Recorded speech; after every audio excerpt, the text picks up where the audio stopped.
Imagine this. You're 27, living in a big global city, working late in a co-working space that smells like coffee and ambition. Your name is Alex. You've just received 2 job offers that could redefine your entire life. One is a safe corporate role at a well-known multinational. Comfortable salary, clear career ladder, impressive brand name on your CV. The other is a chaotic, uncertain position at a tiny startup building something nobody fully understands yet. Tonight, you sit in front of your laptop with both offer letters open, and you realize choosing one doesn't just mean saying yes to a job. It means saying no to an entire alternative future. Alex's friends tell him, take the safe path. The salary's good, the brand is big. Don't overthink it. The startup founder tells him, this could be huge. We might fail, but if we don't, you'll never have to worry about money again. Alex isn't just choosing between 2 companies. He's choosing between 2 identities. Stability versus adventure, predictability versus upside, comfort versus possibility. And whether he knows the vocabulary or not, he's actually negotiating with a concept economists call opportunity cost. In simple terms, opportunity cost is the value of the best alternative you give up when you make a choice. It's the hidden price of the road you don't take. When you say yes to the corporate job, you're quietly saying no to potential startup equity, rapid learning, and the possibility of outsized upside. When you say yes to the startup, you're quietly saying no to a stable income, predictable promotion cycles, and the social status that comes with a big brand. Most people only look at what they're getting. Opportunity cost forces you to look at what you're giving up. Opportunity cost isn't just about jobs. It lives inside your calendar. When Alex spends 3 hours every evening watching random videos and scrolling social media, he's not just relaxing. He's trading those hours for something else he could have done. He could have studied a high-value skill, built a portfolio project, improved his health, or deepened a relationship. The opportunity cost of those 3 hours is not the entertainment itself. It's the growth he silently gave up. Now look at money. Suppose Alex has $2,000 saved. He decides to spend it on a luxury weekend trip. Business class flights, boutique hotel, fine dining. It feels amazing in the moment. But that same $2,000 could have been invested into a low-cost index fund for the next 10 or 20 years. It could have been used to pay down high-interest debt. It could have funded an advanced course that multiplies his earning power. The true cost of that weekend isn't just the bill. It's the return he chose not to earn. That difference between what his money could have grown into and what he actually gets is his opportunity cost. Back to the job offers.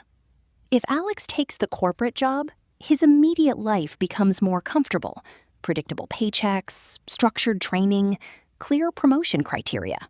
His LinkedIn looks impressive. His family feels reassured. But the opportunity cost might be the intense, chaotic learning curve of building something from scratch, the chance to own a meaningful percentage of a growing company, or the network of founders and early employees who think differently about risk and reward. If he takes the startup role, the opportunity cost might be the psychological stability of knowing his paycheck is secure, the safety of social approval, and the reduced pressure from not tying his self-worth to the success or failure of a fragile young company. Opportunity cost isn't saying one path is good and the other is bad. It's just reminding us every path has a hidden price. The problem is, opportunity cost is invisible. We see the job we accept, the trip we take, the show we binge. We almost never see the skills not learned, the investments not made, the relationships not deepened. That's why so many intelligent people make poor long-term decisions. They optimize for what's visible and immediate and completely ignore the value of the alternative they're sacrificing. So how do you actually use this idea? without becoming paralyzed by overthinking. You don't need a PhD in economics. You just need 3 questions. First, if I say yes to this, what am I saying no to? Name the alternative you're giving up, not in theory, but concretely. Second, in 5 or 10 years, which outcome will I regret missing more?